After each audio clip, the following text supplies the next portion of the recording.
12వ ఆవిర్భావ దినోత్సవం గ్రాండ్గా జరుగుతున్నటువంటి మన జనసేన పార్టీ ఈ సభకి విచ్చేసినటువంటి కార్యకర్తలకి, జన సైనికులకి, వీర మహిళలకి అందరికీ, అలాగే ఇక్కడ ఉన్న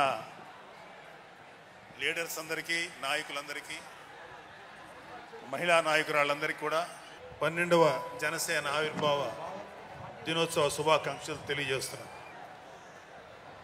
సో కొన్ని సందర్భాల్లో మాట్లాడటం మాటలు కరువు అవుతాయి, ఏం మాట్లాడాలో అర్థం కాదు. ఎందుకంటే ఒక సంవత్సరం దాదాపు 9 నెలలు 10 నెలల క్రితం మనం అధికారంలో లేవు. అప్పుడు మనకి ఎలాంటి విషయాన్నైనా, ఏ విషయాన్నైనా తీవ్రంగా మాట్లాడగలిగేటువంటి శక్తి ఉంది. కానీ ఇప్పుడు అధికారం వచ్చిన తర్వాత మనం ఒళ్ళు దగ్గర పెట్టుకొని చాలా కేర్ఫుల్గా ఉండాలి. అలా ఒళ్ళు దగ్గర పెట్టుకోకుండా నోటికి వచ్చినట్లు మాట్లాడితే ఏం జరుగుతుందో మనందరం కళ్ళారా చూస్తున్నాం. ఇవాళ అహంకారం తలకెక్కి నోటికొచ్చినట్లు మాట్లాడి చిన్న పెద్ద తేడా లేకుండా బిహేవ్ చేసినటువంటి, మాట్లాడినటువంటి కొంతమంది ప్రతిపక్ష అని చెప్పలేములేండి, ప్రతిపక్షం లేదు కదా, నాయకులకి ఏం జరిగిందో తెలుసుకున్నాం. కాబట్టి ప్రతి మాట ఆచితూచి మాట్లాడాలి. సో అందుకని కొంచెం అది కూడా కాకుండా మేమందరం కూడా మాకు కొన్ని లిమిటేషన్స్ ఉన్నాయి. మన ప్రెసిడెంట్ గారు ఏమాత్రం ఒక మాట తేడాగా మాట్లాడినా ఒక ఏ విధంగానూ స్పేర్ చేయనటువంటి వ్యక్తి, ఒక డిసిప్లైన్డ్ లీడర్ ఆయన. సో ఆయన ఆధ్వర్యంలో చాలా జాగ్రత్తగా పనిచేస్తాం, జాగ్రత్తగా మాట్లాడతాం. Thank you very much. అసలు ఒక 12 సంవత్సరాల కాలం అంటే మన హిందూ సాంప్రదాయంలో 12 సంవత్సరాలకి ఒక ప్రత్యేకత ఉంది. మన కృష్ణ, గోదావరి లాంటి నదులకి పుష్కరాలు జరుగుతుంటాయి, చాలా పవిత్రమైన రోజులు అవి. అలాగా మిగతా అన్ని ఆవిర్భావ సభలు ఒక ఎత్తు అయితే ఈ 12వ ఆవిర్భావ సభ ఒక నదికి వచ్చిన పుష్కరాలు ఎంత పవిత్రమైనయో అంత గొప్ప రోజు ఈరోజు. సో ఈ అవకాశం మనకి ఇచ్చినటువంటి పవన్ కళ్యాణ్ గారికి మనం అందరం సదా కృతజ్ఞులై ఉండాలి. ఇప్పుడు పవన్ కళ్యాణ్ గారు ఆయన సాధించినటువంటి సక్సెస్, ఆయన సాధించినటువంటి విజయం మనం ప్రత్యేకంగా చెప్పుకోకర్లా. 100కి 100% స్ట్రైక్ రేట్ తోటి ఆయన విజయాన్ని, అద్భుతమైన విజయాన్ని సాధించడంతో పాటు అటు రాష్ట్రంలోనూ దేశంలోనూ ప్రభుత్వాలు నిలబెట్టడానికి ఒక వెన్నెముగ్గా నిలిచారు. సో ఆయన గురించి ప్రత్యేకంగా ఏమీ మాట్లాడక్కర్లేదు, ఎందుకంటే చాలామంది చాలాసార్లు మాట్లాడుతున్నారు. మనం తెల్లారులేస్తే టీవీల్లో అన్ని చోట్ల చూస్తున్నాం. ఆయన తీసుకున్నటువంటి Panchayati Raj, water works, forest department ఎంత ఎఫిషియెంట్గా పనిచేస్తున్నారో, అలాగే మన మినిస్టర్లు తీసుకున్నటువంటి ముఖ్యమైన శాఖలన్నీ కూడా ఎంత ఎఫిషియెంట్గా పనిచేస్తారో మనందరం చూస్తున్నాం. సో స్పెసిఫిక్గా కళ్యాణ్ బాబు గారు ఎంత గొప్పగా పనిచేస్తారని మనమేమి ప్రత్యేకంగా మాట్లాడుకోకర్లేదు.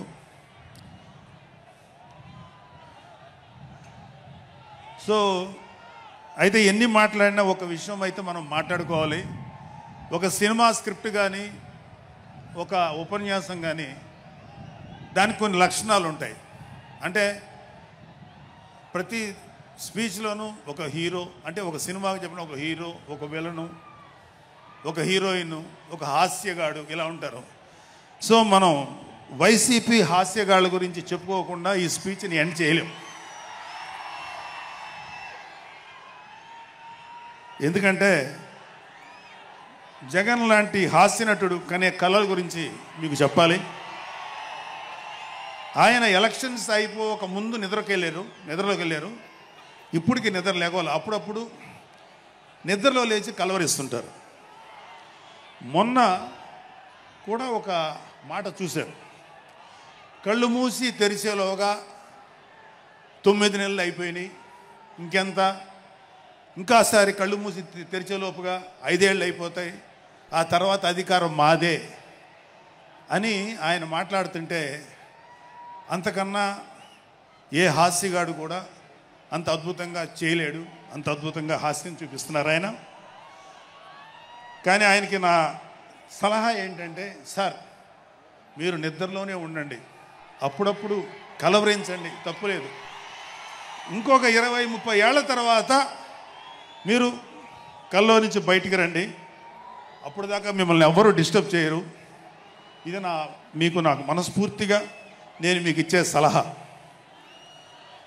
మీరు 20 ఏళ్ల తర్వాత మేలుకోండి, ఆ తర్వాత మీ ఇష్టం.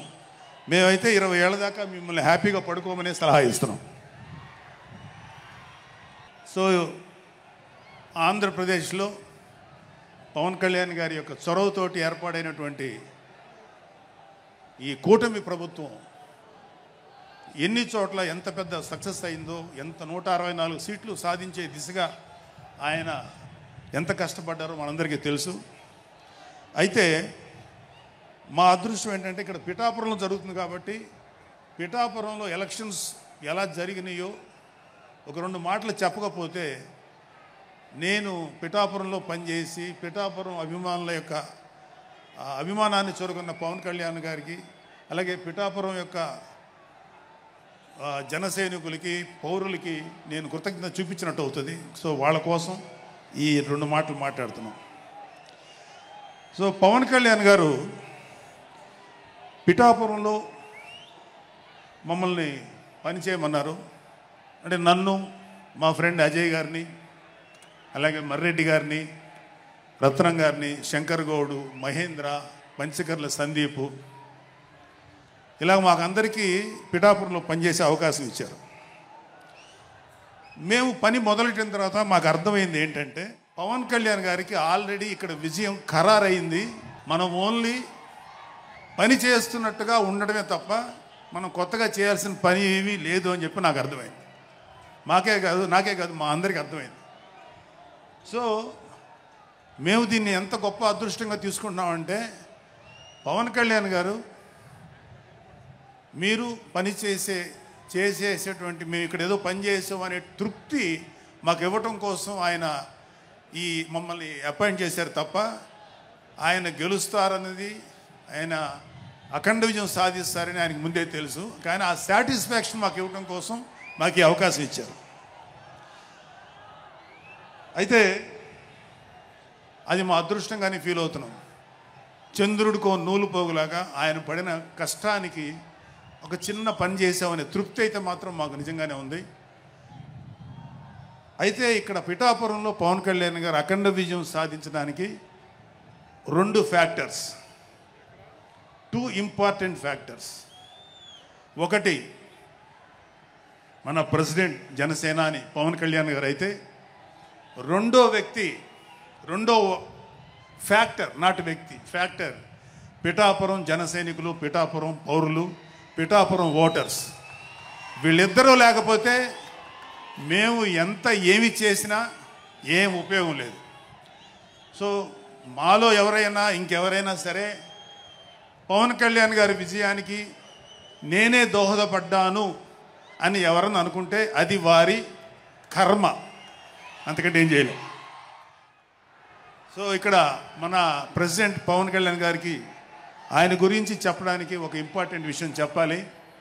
అది ఏంటంటే, మొన్న ఈ మధ్యన మా అమ్మగారితో మాట్లాడుతున్నప్పుడు మా కళ్యాణ్ బాబు గురించి ఒక మాట వచ్చింది. యాక్చువల్గా ఇక్కడ నేను ఒక అన్నగా మాట్లాడకూడదు, కానీ నేను ఒక పార్టీ జనరల్ సెక్రటరీగా మాట్లాడాల్సి వచ్చినా కూడా ఒక అన్నగా ఈ ఒక్క విషయం నేను చొరవ తీసుకుని మాట్లాడాలి. సో మా అమ్మని అడిగాను. అంటే ఆవిడ నాతో చాలా ఫ్రెండ్లీగా ఉంటుంది. ఆవిడని అడిగా, ఏదో మాటల్లో వచ్చింది, అమ్మ మమ్మల్ని అంటే ఏ తల్లి అయినా ఒక ఆడతల్లి ఒక ఒక స్త్రీమూర్తి బిడ్డను కనేటప్పుడు చాలా నొప్పులు పడుతుంది. అదొక పునర్జన్మ అంటారు. అలాంటిది నేను మా అమ్మని అడిగా, నేను పుట్టినప్పుడు ఏమన్నా పెయిన్స్ అనుభవించావమ్మా అని. మా అమ్మ అంది, నువ్వు పుట్టినప్పుడు నేను అనుభవించినది పెయిన్స్ భూమి మీద ఆడది అనుభవించలేదు, అంత కష్టం పెట్టేవాడిని. అది మా అమ్మ చెప్పింది నా గురించి. సరే కళ్యాణ్ బాబు ఎలాగా అన్న. గొప్ప విషయం అంటే నేను షాక్ అయ్యా. వాడు పుట్టినప్పుడు నాకు పెయిన్ అనేది కొంచెం కూడా తెలియలేదురా, అలాగా నాకు పెయిన్ లేకుండా పెయిన్ ఇవ్వకుండా పుట్టాడు అని. ఈ విషయం నేను కొంచెం షాక్ అయ్యా. అదేంటమ్మా కనీసం పెయిన్స్ ఉంటాయి కదా, ఏమోరా నాకు ఏమాత్రం పెయిన్ తెలియకుండా పుట్టాడని. సో నేను ఏమంటానంటే, పుట్టేటప్పుడు కన్న తల్లికి కూడా ఏమాత్రం నొప్పి బాధ ఇవ్వకుండా పుట్టిన పవన్ కళ్యాణ్ లాంటోడు, అలాంటి నాయకుడు ఈ కూటమి భాగస్వామ్యంలో ఉప ముఖ్యమంత్రిగా ఉన్న నాయకుడు ప్రజలకి ఎందుకు బాధలు రానిస్తాడు? వాళ్ళకి ఏ బాధలు కష్టాలు రాకుండా గుండెల్లో పెట్టుకొని చూసుకుంటాడు. అది మనం కళ్ళారా ఈరోజు చూస్తున్నాం. ఇప్పుడు మనం చూస్తున్నది ఆవగింజలో అరవంతు మాత్రమే. కూటమి భాగస్వామ్యంలో పవన్ కళ్యాణ్ గారి భాగస్వామ్యంలో జరుగుతున్న కూటమి ప్రభుత్వం పరిపాలన ఆవగింజల అరశాతమే. ఇంకా చాలా ఉంది. ఇప్పుడు చూస్తుంది just tip of the iceberg. అద్భుతమైన పరిపాలన మనకు రాబోతుంది. రాబోయే 20 ఏళ్లలో ఆంధ్రప్రదేశ్ ఒక స్వర్ణయుగం చూడబోతుంది. ఎందుకంటే ఎప్పుడో స్వాతంత్రం రోజుల్లో కొంతమంది మహానుభావులు పుట్టారు. అలాంటి వ్యక్తి ఈరోజు పుట్టడం, ఈరోజు మన ముందు ఉండటం మన అదృష్టం. అలాంటి వ్యక్తి దగ్గర పని చేయడానికి ఇగో ఈ స్టేజ్ మీద ఉన్న ప్రతి ఒక్కళ్ళం గర్వంగా ఫీల్ అవుతున్నాం. మాకు పదవులు వచ్చినా రాకపోయినా ఆయనకు సేవ చేస్తాం. నేనేమంటానంటే, మీరందరూ తెలుసుకోవాల్సింది, మీరు పవన్ కళ్యాణ్ అంత గొప్పవాడు కండి, తప్పులేదు. రాకపోతే అంతగా అవ్వలేకపోతే ఒక గొప్పవాడికి అనుచరుడిగా మారండి, ఏదైనా మంచిదే. నేను ఆ పని చేశాను. రెండో పని, పవన్ కళ్యాణ్ గారు అంత గొప్పగా నేను అయ్యే దమ్ము లేదు, కానీ ఆయనకి అనుచరుడిగా మాత్రం నాకు అవకాశం ఇచ్చారు. అది నేను చాలా సంతోషపడతాను. ఎందుకంటే ఇవాళ కళ్యాణ్ బాబు లాంటి వ్యక్తి, ఇక్కడ ఉన్నటువంటి మా నాయకులు ఎవరైనా సరే, మేము చూస్తున్నది కేవలం ఒక జనరేషన్ కాదు, రాబోయే 3-4 జనరేషన్స్. అంటే మీరు, మీ పిల్లలు, మీ గ్రాండ్ చిల్డ్రన్ ఎంత మంచి ప్రపంచాన్ని చూడాలి, ఎంత మంచి జీవితాన్ని చూడాలి, ఎంత చక్కటి అవకాశాలు రావాలి అనేటువంటి ఆలోచనతోటే ముందుకెళ్తున్నాం. ఖచ్చితంగా రాబోయే 20 ఏళ్లలో ఇది జరిగి తీరుతుంది. పవన్ కళ్యాణ్ గారు ఒక జనరేషన్ కోసం కాదు, రాబోయే 2-3 జనరేషన్ల కోసం కూడా ఆలోచించగలిగేటువంటి గొప్ప నాయకుడు. ఇంకొక చిన్న విషయం ఏంటంటే, నాకు ఎమ్మెల్సీగా అవకాశం ఇచ్చినటువంటి మన ప్రెసిడెంట్ పవన్ కళ్యాణ్ గారికి నా హృదయపూర్వక కృతజ్ఞతలు. అలాగే నేను ఎమ్మెల్సీ కావటానికి నన్ను ప్రోత్సహించినటువంటి వ్యక్తులు, లేదా నేను ఎమ్మెల్సీగా ఉండాలని కోరుకున్న మీలాంటి ఎంతో అభిమానించే కార్యకర్తలు, అలాగే మా నాయకులు, ఆ రోజు నాకు సపోర్ట్గా వచ్చినటువంటి మా నాయకులందరూ, మనోహర్ గారు, రామకృష్ణ గారు, విష్ణుకుమార్ రాజు గారు, లోకేష్ గారు, వీళ్ళందరికీ కూడా నా హృదయపూర్వక కృతజ్ఞతలు. అంటే దేవుడు అనేవాడు మనం అడిగితే వరాలు ఇస్తాడు, ఖచ్చితంగా వరాలు ఇస్తాడు. కానీ అడగకుండానే వరాలు ఇచ్చేవాడు పవన్ కళ్యాణ్. అతను ఏమని పిలవాలో మీరే డిసైడ్ చేసుకోండి. చివరిగా ముఖ్యమైన విషయం ఏంటంటే, జనసేనకి ప్రాణవాయువు లాంటి వాళ్ళు కార్యకర్తలు, వీర మహిళలు, జన సైనికులు, అభిమానులు.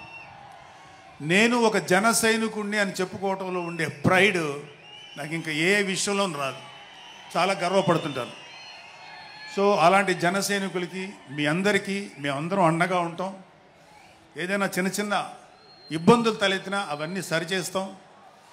ఇంకొక విషయం ఏంటంటే, జనసేన పార్టీ ఒక్కటే మీరు ఒక కార్యకర్త స్థాయి నుంచి అత్యంత ఉన్నతమైన స్థాయికి చేరుకోగలిగేటువంటి డెమోక్రటిక్ వాల్యూస్ ఉన్నటువంటి పార్టీ జనసేన. కాబట్టి జనసేనలో ఉండండి, జనసేనని ప్రోత్సహించండి. మీకే కాదు, మీ బిడ్డలకు కాదు, మీ మనవలకు కాదు, రాబోయే తరాలందరికీ జనసేన అండగా ఉంటుంది. మీ అందరికీ మేము ఫుల్ సపోర్ట్ చేస్తాం. మిమ్మల్ని అందరినీ గుండెల్లో పెట్టుకొని చూసుకుంటాం. ఎందుకంటే మా వెనకాల ఉన్నది ఒక శక్తి, దట్ ఈజ్ పవన్ కళ్యాణ్. జై పవన్ కళ్యాణ్, జై జనసేన, జై హింద్.